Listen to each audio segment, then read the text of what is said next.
เป็นแฟนพอได้เป็นพี่น้องก็พอลึงแกนเคย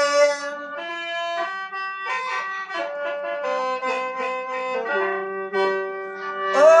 โนบ่แม่นเว้าเยาะเย้ยคิดมักอยู่แสงตาภรรยาของไผมาทึกใจบ่แค้นน้อง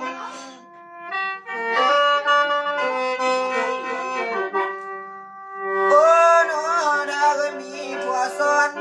สองมันบ่เบื่อที่บ่เอื่อยแต่มักเขือกับมักแข้งก็ยังต้มอ่อมใส่กัน